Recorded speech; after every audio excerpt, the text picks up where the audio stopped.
Министрлер кабинетинин төрагасынын орун басары Бакыт Төрөбаев Кыргыз-Орус өнүктүрүү фонду тарабынан каржыланган Бишкек шаарындагы бир катар өндүрүш ишканаларынын ишмердүүлүгү менен таанышты.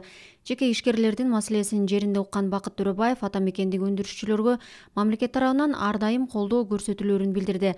Ата мекендик өндүрүүчүлөрдү колдоо менен экономикабызды өнүктүрүү мамлекеттин артыкчылыктуу багыттарынын бири. Өлкөбүздө ишканалар көп болсо, алардан социалдык чегирүүлөр киреше салыгы түшөт. Анын арты менен мамлекеттик казына толот жана жумуш орундары түзүлөт. Ошол себептүү өнүктүрүү фонддору, мамлекеттик банктар жана башка багыттар менен ишкерлерди колдоо жүргүзүлүүдө, деди Бакыт Төрөбаев. Металл трубаларын чыгарган бул заводдо 150дөн ашуун адам жумуш менен камсыз болгон.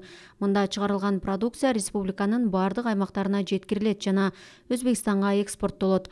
Долбоорду ишке ашыруу үчүн жалпы суммасы 7,255,000 эсептелген. Бул үчүн Кыргыз-Орус өнүктүрүү фонду 9,431,000 бөлгөн. Минкап төрагасынын орун басары Бакыт Төрөбаев андан ары тыбытты кайра иштетүүчү цехтин ишмердүүлүгү менен таанышты. Цех жылына 1000 тоннага чейин тыбытты жууйт жана суткасына 300 килограмм жүндөн жасалган продукция чыгарат. Мында 50ге жакын адам жумуш менен камсыз болгон. Белгилей кетсек, бул чакан цехти ишке киргизүү үчүн жалпы суммасы $450,000 болсо, анын $350,000 Кыргыз-Орус өнүктүрүү фонду каржылаган.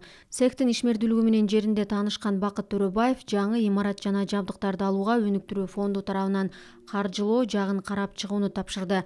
Бакыт Төрөбаев ошондой эле Кыргыз-Орус өнүктүрүү фондунан насыя алуу алдында турган самын жана турмуш тиричилик химиясын чыгарган ишкананын иши менен таанышты.